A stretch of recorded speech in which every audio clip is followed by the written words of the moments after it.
For a while on this show, I've been saying it's a great time to be an Illini. And when news broke on Tuesday night, it sounds like it's going to be a great time for a long time.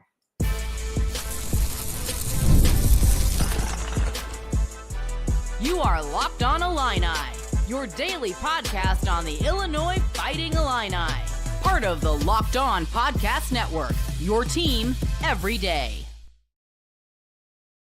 Welcome all to another edition of Locked On Illini. Thank you all so much for making us your first listen each and every day. My name is Sonny Verma, your host here at Locked On Illini, where I continue to provide you coverage every day. That's right, every single day. The only thing I ask for in return is if you can hit that like button, smash that subscribe button, and if you can, leave a 5-star review on your favorite audio platform. That's all it's going to take. Today's going to be an episode that I'm very excited to talk about because obviously on Tuesday, news broke about, well, it was, I think, announced within a minute of each other that Bret Bielema and Brad Underwood's contracts were extended.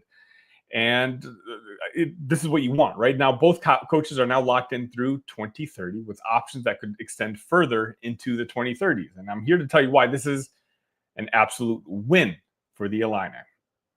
Let's be honest for real quick, right? For a long time, stability was not something we associated with Illinois athletics. Before Bret Bielema arrived, Illinois football had cycled through coaches like a revolving door. Ron Zook had a couple good years, but never sustained success. Tim Beckman, disaster. Bill Cubitt, interim patchwork. Lovie Smith brought some credibility to the program, but outside a fluke bowl appearance, the program was still stuck at the bottom of the Big Ten. And quite honestly, basketball wasn't much better. After the high of the 2005 Final Four run, the program slowly slipped into mediocrity. Bruce Weber couldn't recapture the magic. John Gross had potential, but never really broke through. Illinois was often on the outside looking in when it came to national relevance. For Illini fans, it was always felt like we were just constantly rebuilding, always looking for the next guy to get us back. Always that mantra of being the sleeping giant that never seemed to wake up. There was no identity, no consistency. It was hard to even imagine Illinois being a serious player in the Big Ten, let alone nationally. That's why these extensions for Bret Bielema and Brad Underwood are such a big deal. For the first time in what feels like forever, Illinois has leadership in place that wins, leadership that recruits, leadership that develops players, and leadership that makes Illinois a destination, not a stepping stone. This isn't a flash in the pan. This is about planting a flag and saying Illinois is done being unstable. Maybe we'll get lucky program. Those days are done. Bielema and Underwood have already proven they can elevate these programs, and these extensions are about giving them the runway to keep building. First, let's appreciate Bret. When he arrived in December 2020, Illinois football was, let's be honest, an afterthought in the Big Ten Conference. Now, Bret's had a 28-22 overall record. He's been 18-18 in Big Ten play, and he just came off a 10-3 season in 2024, including a Citrus Bowl victory over South Carolina. That's not luck. That's building. He's already developed 11 All-Americans. He's produced 12 NFL draft picks in his career. And the 2025 recruiting class right now is ranked 11th nationally. Highest ever for Illinois. Again, that's not luck. That's building. His extension reflects his value. Starts at $7.7 million a year. Retention bonuses, performance incentives, and academic benchmarks. And he can add up to 4 more years of extensions based on his success. But here's what matters. Bielema is not just stacking wins, he's stacking momentum. Illinois has an identity now. Tough, physical, fundamentally sound. Bielema ball. And with the expanded college football playoff, Illinois is positioned to take another step forward. This extension isn't about rewarding Bielema.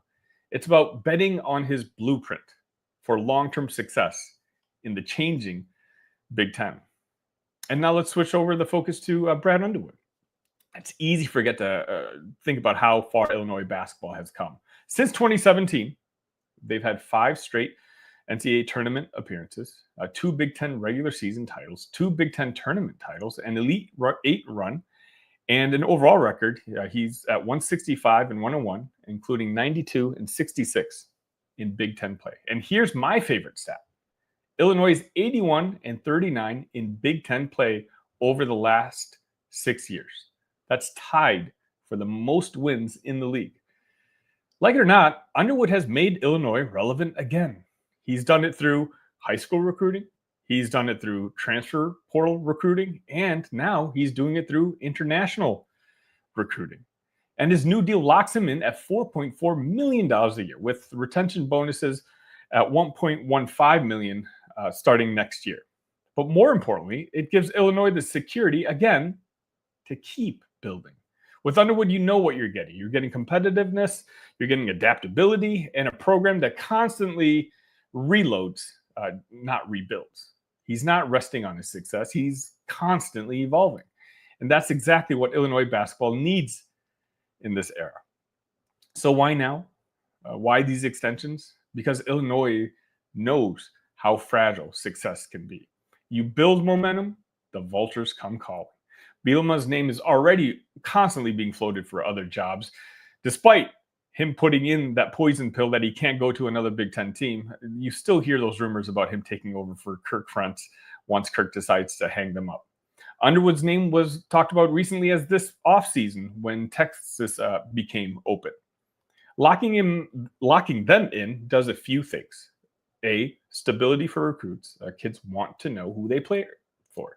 Fan confidence. Nobody wants a coaching search every offseason. And national respect. Illinois is signaling that they're in this to win long term. Let's not forget, especially in football, the Big Ten is adding USC, Oregon, and Washington. It's an arms race. Illinois isn't just sitting back.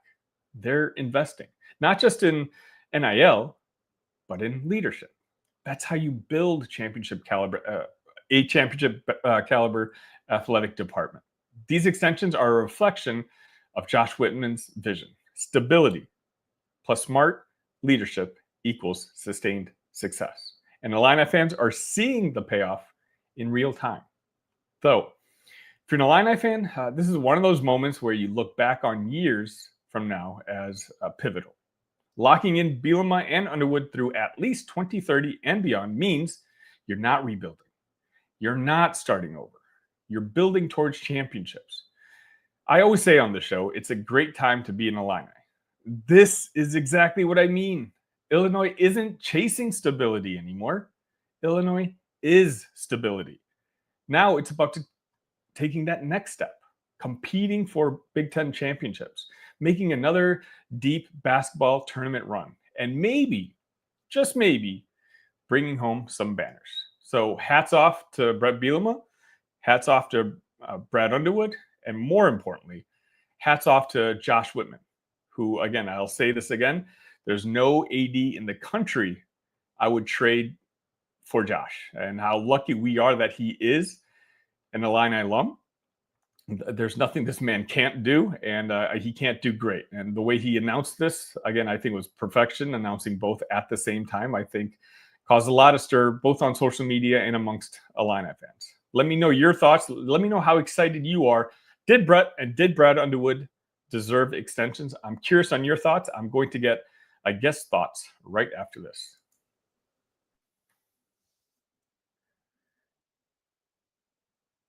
The days are getting longer and the weather's warming up and people are spending more time outside, which means it's the perfect time to refresh your outdoor space. Whether you're working with a big backyard or a small balcony, WayFair has everything you need to make it feel more like you.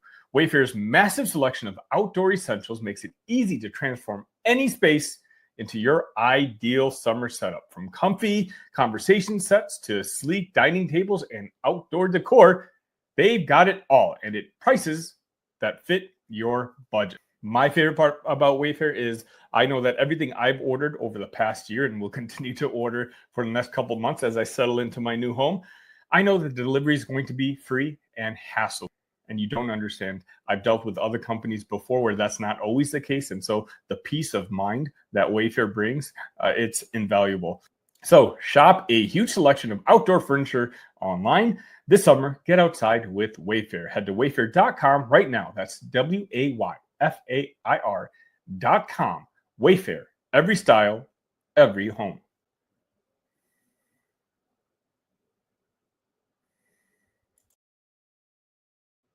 And welcome back to Locked On Illini. To talk about this, obviously the big news with Brad Underwood and Bret Bielema getting extended. I also wanted to bring in a national perspective. Of course, we are biased Illini fans as much as I try not to be, but let's bring in someone who covers the entire Big Ten. And when I say that, you know exactly who I'm talking about, and that's JR from the Big Ten Huddle. JR, thank you so much for joining us today. Glad to be here. JR, I'm curious on your thoughts. This was announced together on Tuesday evening, and Illini fans, for the most part, and I'll say 90% of them, were very excited in this news. But what was the Big Ten, from a more macro level perspective? Made a whole lot more sense than the Luke Fickell extension did. That happened about a month or two ago. So, no, but in all seriousness, Brad Underwood, Bret Bielema, both of them well-deserved extensions. I think, every fan base gets upset about certain stuff sometimes, right? Like there are some people that are upset with Brad for hiring his son, and then you see the team doesn't make the Sweet 16 this year, and people are upset there, and you get it. But at the end of the day, when you get to the offseason and you take a step back and you look at the program, this program is in a good spot. This program is producing NBA talent. And you heard Sparis Chaconas say it today. I forget exactly what he said, but it was something along the lines of like, European talent goes there and they trust him. And he said like, well, I trust them. So why do you think they do? So not only are you sending guys to the league, but you also are continuing good relationship with those players. So that way they are, then in turn being recruiters for your school. Maybe not like trying to do it intentionally, but just by speaking well of the school, that means a whole lot, especially to European players, right? I mean, you're going all the way across the country. If you have another European player say, hey, he took care of me, he watched over me, he gave me a good experience here in the States, and really prepared me for the NBA and what that brings. So, Sonny, one thing I do every time I see a coach get an extension or a raise or anything like that is I immediately go to USA Today and their head coach salaries. And I try to look up, okay, what coaches is this coach around? If the coaches around them are coaches that I would probably hire over the coach, I don't think it was a good decision. But if the coaches around them are somebody that you would not hire over the coach, then I think, okay, this was a good call. Or in some scenarios, there's coaches above them that you wouldn't hire over them. So with Brad Underwood's new extension and his new money that he's getting paid, he's around other coaches like Fred Hoiberg, Matt Painter, Kelvin Sampson, Buzz Williams, Chris Jans from Mississippi State is a little bit further down there. Guys that are a little bit above him, Chris Beard, Mark Pope, Nate Oates, Tommy Lloyd. I would say there's a mixed bag there of coaches that I would say I'd probably take them over Brad Underwood. But then there's also 4 or 5 coaches there that I listed that I would say, yeah, I'm definitely taking Brad Underwood over those guys. Would you agree? Yeah, absolutely. As you listed off some of those names, I was like, no, I'd rather have that guy. But then, you also listed other names. I was like, no, I'd rather have Brad. And, the thing is, with this extension, I'm a big Brad supporter here on the show, but I'm not one of those guys who's unconditionally a Brad supporter. I've said that I fully expect to at least Sweet 16 for this upcoming season. And I do think that now, when you're armed with this sort of extension, the pressure is put a little bit more so on Brad to show us more tournament runs. Again, a lot of people, and I truly do mean this, especially with this show, I have a lot of conversations more so with like students, like the people who are newer to the Illini world, who this is all they know. And I tried to tell them that this is not what Illini athletics has been for the majority of my life. And I've been on this earth for 4 decades now. Brad, he took over a program that was in the bottom half of the Big Ten. And he's as I mentioned in the opening monologue, he's had us tied for the most wins in the last 6 years. And he's winning in different ways. Matt Painter's done it one way, and I'm not saying disparaging him in any sort of way. He does a very good job the way he develops talent. Brad seemingly every other year changes his philosophy and somehow still ends up succeeding in his whichever philosophy he tends to choose. So I think you can do a lot worse than Brad Underwood, especially with the names that you kind of mentioned. But the pressure certainly is on that. Now we need to see Sweet 16 performances pretty much as a minimum, and let's stretch even further into March. Right. And I think another caveat you have to have with Matt Painter, don't get me wrong, great coach. However, there is also the possibility that things could go south with the way that he runs things. Now, Purdue has been very fortunate. Things haven't really gone south for him. I think last year they were like tied for 4th in the Big Ten, and that was a bad season for them. That's pretty good if that's considered a bad season for you to be tied for 4th in the Big Ten. However, they've had a strong core for going on 4 years now in Braden Smith, Fletcher Lawyer, and Zach Edey for a couple years, and now Trey Kaufman-Renn for a couple years. We saw players not develop coming behind Braden Smith and Fletcher Lawyer in that class. Trey Kaufman-Renn did, but Cam Heide did not. Miles Colvin did not. You've got some freshmen that you're banking on.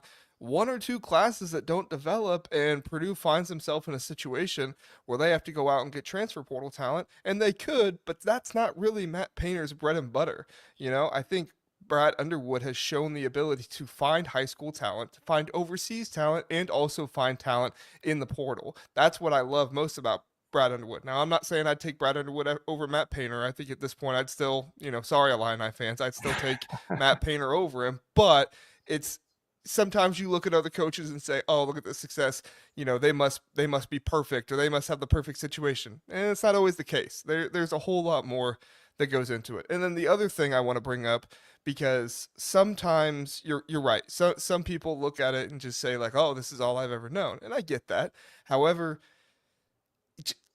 let's remember what Illinois was before Brad Underwood got there, right? It wasn't complete bottom of the barrel or anything like that, but there were some tough years for Illinois fans. Things were not going well, and things were not up to the standard. Not only did Brad Underwood bring the Illinois program back, but he's working in such a way that has sustained the Illinois program as well, which is absolutely huge in the college basketball landscape today. Sustaining is almost just as hard, if not harder, than building. Some of the top guys on this list, you tell me if they've done a great job of sustaining their programs or not, Sonny. I'll give you just a few. Scott Drew, Baylor. I mean, well, Scott Drew's done decently, but he had a rough year. Yeah, and he lost his entire team to the portal. Yeah, which people blame Brad Underwood for.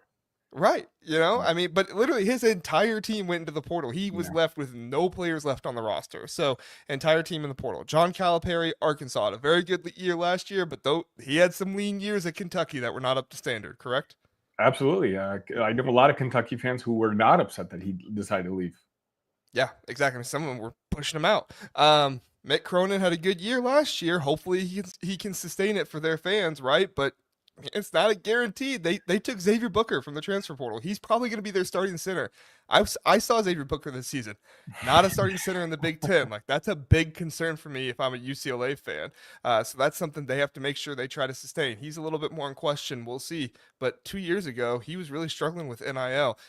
I mean, you tell me, has Brad ever seriously struggled in getting NIL? Not like, he's not the best in the country or something like that, but just respectable, competitive NIL. Has he ever struggled at getting that? No, not at all. And I think that's one of the things I like about Brad. Like, he kind of explored the transfer portal before everyone else did. We went after guys like Alfonso Plummer, Dane Danger, in times when not everyone was maximizing the transfer portal. Now, I feel like more teams are built on the transfer portal than actual high school recruiting. And I just think I really appreciate that Brad kind of saw this early. And, that's, again, one of the reasons that I'm still content with him in charge of the Illinois program, because I think he can recognize a future trend before the rest of the country can. And, the fact that we're going to have him now until at least 2030 makes me excited for the future.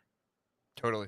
Totally. And I mean, you're in a situation where Illinois is a top 4, top 3. I consider them the second best team in the Big Ten going into the season at this point. They have some questions with chemistry, so they might not start as hot as maybe some other teams. But I mean, let's be honest, what team in the country doesn't have questions with chemistry at this point? There's so many moving parts and everything else. So that's about all I got on Brad Underwood there for you. If you want to go to Bielema, we can. But Yeah, let's talk about Bret Bielema right after this. All right.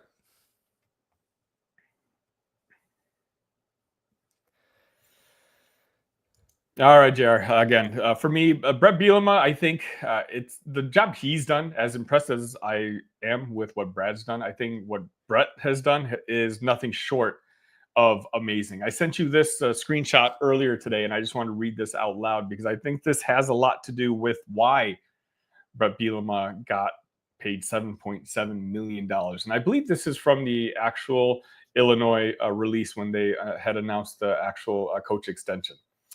The Fighting Illini's on-field success has translated significant growth in enthusiasm among Illini fans. Since Bielema's arrival in 2021, Illinois has experienced the largest attendance growth in the nation. Average attendance increased by 19,403 from 2021 to 2024, ranking Illinois number 1 in the nation in total growth and number 9 in the nation in percentage growth, up almost 55%. And the upward trend is expected to continue in 2025. To put it in simple terms, Bret Bielema has made Illinois fans actually care about football. And Josh Whitman realizes that. He's a former Illini football player himself. And I just don't think that Illini fans, for the most part, realize just how important football is. Josh Whitman certainly knows how important football is to when those next media deals are opening up, and schools are talking about jumping ship here and there and mega conferences and like that. And I think, again, the excitement that Bret has brought to Champaign, it can't be undervalued. I got to be honest, Sonny. I said this on a Big Ten Huddle episode maybe about a month or two ago. I would not be surprised if at some point schools start getting paid for their value in the conference. We see some kind of contracts or something like that for schools in their conference. Now, I'm not saying the SEC is going to come, and sign Illinois away to the SEC or anything like that, but I do think that we are going to be in a scenario at some point where schools are making different money in the conference, and you have to add value to that. Look, it's no secret that football is the moneymaker, right? We love basketball, but football is the one that makes the most money. And so if you're going to show your value to the conference and you're going to earn revenue from the conference, Purdue's not going to keep making the same as Indiana as long as Indiana is going 11-1 and going to the playoffs, and Purdue is going 1-11. It's just not going to happen. I use that because they're rivals. I know not everybody's an Indiana fan here. It's a nice little rivalry thing. Okay, so just stay with me. But all I'm saying is, like, teams are not going, or conferences are not going to keep paying teams that. It just doesn't make any sense. And so for Illinois to have a program where it's a rabid fan base that is supporting the football program, not just when basketball isn't playing, right? That's kind of Maryland's MO a little bit. When basketball's not playing, the Maryland fans are there, and then the team kind of tapers off into the end, and then it goes away. But Bret Bielema has brought legitimate excitement, a legitimate chance to go to the college football playoffs this year. His biggest thing is to reverse the trend. Talked about it last night on the Big Ten Huddle. Illinois, I think it was Tom Fornelli that said it on the Cover 3 podcast. Illinois has not started a season ranked and ended the season ranked until 1990 in football. Not since 1990. They've started unranked and finished ranked. They've started ranked and finished unranked before. But they need to have that consistency going from a really good season to another really good season. And I think Illinois has a really good chance to do it this year. And some of that is my trust in the players, but a big part of that is my trust in Bret Bielema and what he brings and what his coaching staff brings to this team. Yeah, it's funny because had I had the show when what was it, 5 years ago or whatnot, when Bret Bielema was announced, I wasn't necessarily that excited about the hire. He was probably like third on my list of the candidates on all the hot coaching hot boards or whatnot. But as soon as he had his opening press conference, I was sold. I was like, you know what, this guy gets it.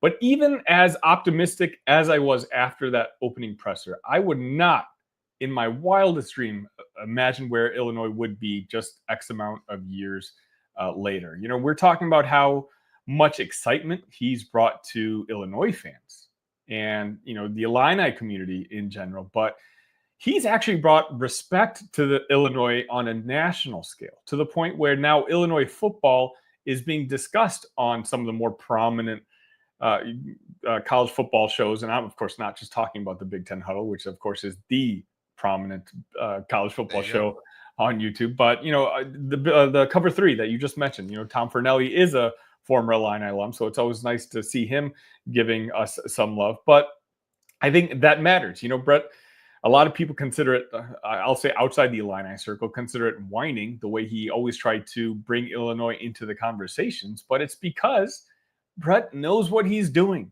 He's playing the game. And because he involved Illinois in the college playoff talk last year, now coming into this season, you hear whispers of, hey, can Illinois be one of those sneaky teams that could be considered for the college football playoff? And I genuinely believe that is happening because of what Bret Bielema talked about last year. And he didn't just talk the talk. He went up against an SEC team, a South Carolina team that other people were arguing deserved a shot in the college football, and he beat them. And now we're returning 18 guys from that team last year that won 10 games, and all of a sudden, the national landscape is mentioning Illinois. And again, that just hasn't happened in 15 years. Yeah, no, for sure. And I remember back when Andy Staples and Ari Wasserman were doing their first top 25s, it was the way too early top 25s. And Andy Staples didn't even have Illinois on it at all. Of course, me and some Illinois fans started responding right away and was like, Andy, we know that, it's not exactly the sexiest pick, but you really need to take a look at Illinois, what they're bringing back, what they're not losing in the transfer portal, because this is a top 25 team. Lo and behold, he takes a look at it. He talks about it on the show and essentially apologizes to Illinois fans and saying he didn't apologize to Indiana fans. He doesn't care about them as much. He essentially apologized to Illinois fans and saying listen, I did not see it coming. I did not know that you guys had all this. And he said, I had to look back and see the kind of coach that Bret Bielema is, because everybody thinks Bret Bielema at Arkansas, where he was in the SEC, he was underfunded. And let's be honest, Arkansas is just a job where coaches go to die. Right? Exactly. That's where some coaches think they can go and do something, but it's just like Mississippi State and the SEC. Those are two coaching jobs that you're just going to go there, make some money, and then get fired later on. That's just how it goes. And there's a couple jobs like that in the Big Ten, but I'd say they actually have a chance sometimes because of the brand of football that gets played in the Big Ten a little bit more. Sonny, I do want to do the coaches things that we did with Brad Underwood, but I'm pretty confident in the ones around Bret Bielema. So I'm actually going to list off the names, and you tell me, would you rather have Bret Bielema or would you rather have this coach? Okay, let's do it. You ready for it? Yes. Coaches making over $7 million. Mike Elko, Texas A&M. I'd rather take Bret. So you know what? Actually, now that you asked me this question, this is going to be tricky because I think a lot of these guys can win in college football. I don't know if a lot of the names that you're saying can win successfully at Illinois. Does that make sense? I think in a lot of sort of ways. Let's continue with your exercise, and I guess I can round it out after. Yeah. I was gonna say Mike Elko at the worst push. I wouldn't say I'd take him over him, but I could see, I'll take either or, right? Mm-hmm. All right, Kirk Ferentz. Now. I think we essentially have a version of Kirk Ferentz, 15, 20 younger years version and more innovative. Yeah. Jonathan Smith. No. Michigan State. Yeah. Billy Napier, Florida. No, I'd rather have Bret. Jed Fish, Washington. I'd rather have Bret. Luke Fickell, Wisconsin. I'd definitely rather have Bret. Brent Venables, Oklahoma. Bret Bielema. Okay. Just kind of pushing it a little bit. Eli Drinkowitz, Missouri. Oh gosh, you're not going to hear me say a Missouri head coach on this show. It's interesting, JR, this exercise. You bring up Luke Fickell, and I wanted Luke Fickell so bad for this Illinois job, so bad. And it from the rumors are that Illinois had reached out, Josh Whitman had reached out, and Luke was the one who said he wasn't interested. And he just decided to stay another year in Cincinnati. And now, again, no disrespect to my friends in the at the Locked On Badgers, but crazy how things worked out. Now there's in no scenario where I'd rather have Luke over Bret Bielema now. And just to finish up my thought from earlier that I was kind of saying, like, Illinois needs a head coach who recognizes that you can't just come in here and win. Like, it does take building. It takes relationships with coaches, and it takes, just knowing who you are. And, Lovey stopped doing that for a very, very long time. And the difference is, Illinois could have made a hire that could have possibly been as good as Bret. But, one thing I didn't mention in the opening segment, which I actually meant to, is with these extensions, what you've essentially done is you've locked down Brad Underwood and Bret Bielema for the remaining parts of their careers. They're both at the age where they're not necessarily job hunting. And so now you get a guy like Bret who he's proven before that he can win in the Big Ten Conference, and he's slowly proving it here in Champaign. And I can feel pretty confident that he's going to be in charge for the next 5 years. And again, that's what makes me really excited about this extension. Yeah, totally. I think it's a great point. I think by the time this extension is over, Bret Bielema is probably going to be a little bit older, somebody that they don't want to start their program, kind of back with. It's not that like they wouldn't want to hire Bret Bielema, but typically once somebody gets to that about 60 age, it's kind of like, should we hire him because we don't know how long he's going to be there. You want to see the sustained success, which you're going to see from Bret going forward, and kind of the same thing with Brad Underwood as well. So I think it's a great point by you. All right, Jared, thank you so much for joining us. Can you let the crowd know one more time where they can find all your fantastic work? The Big Ten Huddle, football and basketball, putting out a lot more football content than basketball content right now. I got to be honest, I'm not a big NBA draft guy, so I don't have a whole lot to talk about with the NBA draft and stuff. I know a few players, and I know the draft spots like Will Riley, and apparently there's some smoke on Jace Richardson right now, but I'm gonna wait. I'm gonna wait to put out more basketball content until probably we get these rosters finalized, because it's really, really hard to do stuff. And then also Writing Illini, go find me over there, Fansided, putting out probably 2 or 3 articles a week. You can go catch me over there on Fansided, writingillini.com. Appreciate you, Jared. We'll see you soon enough on the show. All right, see you, Sonny. And that's going to just about wrap it up for this edition of Locked On Illini. If you enjoyed the past 32 minutes or so, again, please make sure you hit that like button, and make sure you're subscribed to the channel as I continue to try to reach my YouTube goal of 5,000 by the time we get our opening kickoff, which apparently was just moved as we were recording to Friday, August 29th on against Western Illinois. I'll probably talk about that in a future episode. Until next time, ILL. Love you guys.